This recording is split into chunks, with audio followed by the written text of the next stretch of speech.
मैंने कहा था ना कि तुम एक दिन पछताओगे जरूर।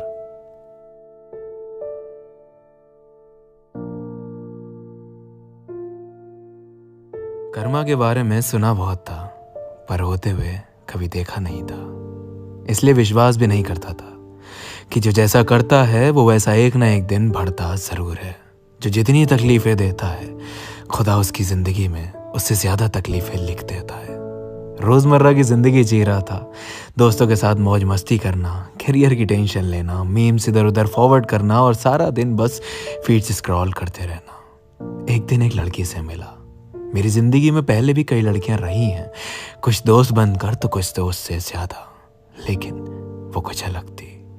उसके अंदर एक अजीब सी बात थी जो मेरा ध्यान खींच लेती थी। ऐसा नहीं है वो कुछ करती थी जानबूझ के, पर वो होता है ना कि कुछ लोगों का स्वभाव ही ऐसा होता है, उनका प्रेजेंस ही ऐसा होता है जो वो दूसरों का ध्यान खींच लेते हैं। नॉर्मल बातचीत होना शुरू हुई, नंबर्स एक्सचेंज हुए, कॉल्स पे बात होना शुरू हुई। धीरे धीरे मैं उससे जानने लगा, उसे समझने लगा। वो अपनी लाइफ के बारे में बताती, मैं जितना उसे जानता गया उतना उसमें खोता गया। शुरुआत दोस्ती से ही हुई थी, पर अब मैं उसके करीब और वो मेरे करीब इतनी आ गई थी कि हम एक दूसरे के साथ ज्यादा वक्त बिताने लगे थे, कॉल्स पर ही, पर पहले से ज्यादा। मुझे अक्सर ऐसा लगता था कि वो कभी कभी मुझसे झूठ बोलती है। पता नहीं क्यों, बस लगता था कि वो मुझसे कुछ छुपाती है, कुछ ऐसा जो वो चाहती नहीं कि मुझे पता चले। मैं जानने की कोशिश तो करता था, पर मुझे कभी पता नहीं चल पाया। खैर, बातें आगे बढ़ी, मुझे उस पर भरोसा होने लगा। कहीं ना कहीं मेरे मन में उसके लिए फीलिंग्स भी आने लगी थी।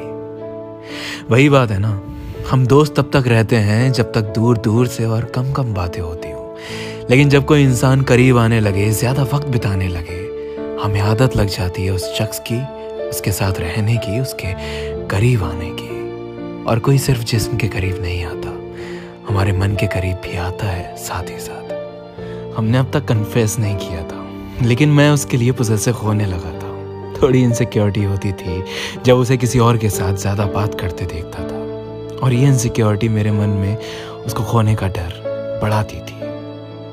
मुझे एक दिन एहसास हुआ कि मैं उसके बारे में कुछ ज़्यादा ही सोचने लगा हूँ, ज़्यादा ही जिक्र करने लगा हूँ अपनों से उसके बारे में। मैं जब जब उसे बात नहीं कर रहा होता था तब तक उसी के बारे में सोच रहा था। सारा टाइम कि वो क्या कर रही होगी, किसके साथ होगी, क्या सोच रही होगी, एटसेट्रा एटसेट्रा। चीजें करने लगा था जो उसे पसंद है, उसको खुश रखने के लिए कुछ ना कुछ करता था, और वो नहीं कहती थी, खुद से ही मन करता था कि मैं कुछ करूं उसके लिए, क्योंकि उसे खुश देखने में मुझे बहुत सुकून मिलता था। वो भी मेरे लिए एफर्ट्स करती थी, बस कभी कभी उसका इग्नोर करना मुझे बहुत खाता था, और अक्सर लड़ाई भी हमारी इसी बात पर होती थी। वो ज़्यादा रूठ जाती थी, मुझसे देखा नहीं जाता था, और मैं उसे मनाने चला जाता था बिना सोचे कि मैं ये करके सही कर रहा हूँ या नहीं। मैं उसे बहुत ज़्यादा टाइम देने लगा था, अपने सारे काम छोड़ के उससे बात करने के लिए वेट करता था। उसे जिस चीज़ की ज़रूरत होती थी मैं वो हर चीज़ उसे देता था, जो मांगा वो भी और जो नहीं मांगा वो भी। 8 महीने हो चुके थे हमें एक दूसरे से मिले हुए, जाने हुए, और मुझे ये यकीन था कि मैं उससे प्यार करने लगा हूँ, और मुझे उसके एक्शंस में भी दिखता था कि वो भी प्यार करती है। और फिर मैंने यही सोचा कि अगर हम दोनों ही एक दूसरे से प्यार करते हैं तो क्यों हम दोस्त हैं, क्यों हम इस रिश्ते को आगे नहीं बढ़ा रहे। और जब मुझे लगा कि हमें बढ़ाना चाहिए तो मैंने अपने प्यार का इजहार कर दिया। उसने जवाब में कहा कि वो श्योर नहीं है, जो कि मुझे अजीब लगा। मुझे उसके एक्शंस और बातों दोनों में ही ऐसा नहीं लगा कि वो मुझसे प्यार नहीं करती, तो फिर श्योरिटी क्यों नहीं थी। खैर, मैंने जल्दबाजी या जिद नहीं की, मैंने उससे वक्त लेने के लिए कहा, और उसने वक्त लिया भी। मैं उसकी खुशी चाहता था, मैं चाहता था कि वो खुशी से मुझे अपनाए, जोर ज़बरदस्ती करके नहीं। तो मैंने बस इंतज़ार किया। उसने कुछ दिन लिए, लेकिन आखिर में वो जिस जवाब के साथ आई वो हाँ ही था। शायद वो दिन मेरी ज़िंदगी का सबसे हसीन दिन था, क्योंकि मेरे प्यार ने मुझे अपनाया था, और ये बात किसी भी आशिक के लिए सबसे बड़ी बात होती है, ख़ासकर तब जब उस हाँ के पीछे स्ट्रगल बहुत हो। शुरुआत एक नई जिंदगी की हो चुकी थी। हमारा मिलना, बातें करना, एक दूसरे के साथ प्यार करना, दिन रात एक दूसरे में घुल जाना पूरी तरह। मतलब जैसे कहते हैं ना कि मेरी बोरिंग लाइफ में जैसे हैप्पी डेज आ गए थे, जैसे रंग भर दिए हों किसी ने मेरी जिंदगी में। शुरुआत रिलेशनशिप की ऐसी थी जैसे चेरी ऑन टॉप। सब कुछ परफेक्ट, हर एक चीज परफेक्ट, सारी ज़रूरतें पूरी होना, सारी ख्वाहिशें पूरी होना, सारी रिस्पॉन्सिबिलिटीज मैं पूरी करता हुआ चलता था। मतलब जैसे इस रिश्ते में मैंने खुद को झोंक दिया था, 1000% देता था उसको खुश रखने के लिए, उसको वांटेड और इम्पोर्टेंट फील कराने के लिए, उसकी वैल्यू को ऊपर रखता था, उसके हिसाब से डलता था, उसे प्रायोरिटी बना लिया था। सब कुछ एक फेरी टेल जैसा था, लेकिन ज्यादा दिन तक नहीं। वो जो इग्नोरेंस वाली बात थी ना, वो बढ़ती थी। रिलेशनशिप की शुरुआत में तो सब सही था, लेकिन कुछ महीनों बाद उसका इग्नोर करना बढ़ता गया। हमारी लड़ाइयाँ पहले से ज़्यादा होने लगी थी, और जब सॉल्व करने की बात आती थी तो वो तो मेरी जिम्मेदारी होती थी।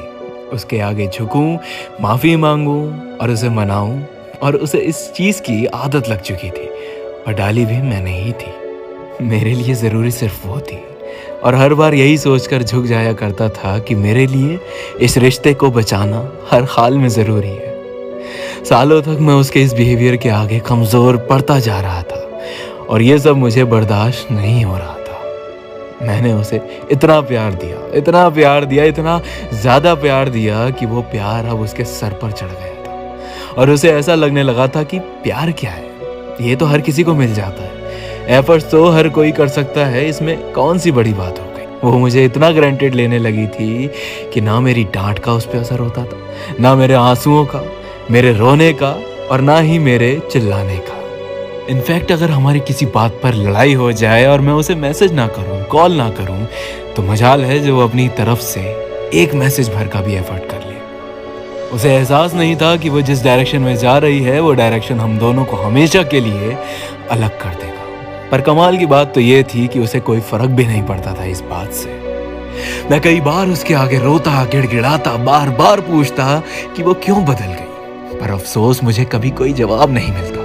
वो हर बार मुझे ब्लेम कर देती थी कि जो भी उसका बिहेवियर है वो मेरी वजह से है। मैं हर दिन खुदा से पूछता कि क्या किसी को प्यार देना एक वजह बन सकता है बुरे व्यवहार की? किसी को चाहना, किसी की परवाह करना इतना बुरा होता है क्या कि कोई आपके साथ बिल्कुल जानवर जैसा सलूक करने लगे? विश्वास करना मुश्किल हो गया था मेरे लिए कि वो शख्स वो रहा ही नहीं जिससे मैं 3 साल पहले मिला था। इन 3 सालों में मैंने सब कुछ देख लिया था, और इसके बावजूद भी मैं उसके साथ खड़ा रहना चाहता था, क्योंकि प्यार उसका कम हुआ था, मेरा थोड़ी।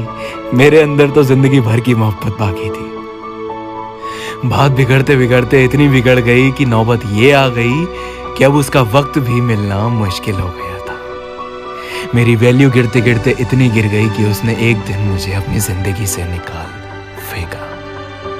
उसे ऐसा लगता कि वो मुझसे बेहतर डिजर्व करती है। ये बात मुझे तीर की तरह चुभी, क्योंकि मेरी जिंदगी थी वो। मैंने उसे बेइंतहा मोहब्बत दी, और वो भी कम पड़ गई। वो कहते हैं ना, कभी कभी बेइंतहा मोहब्बत भी थोड़ी रह जाती है।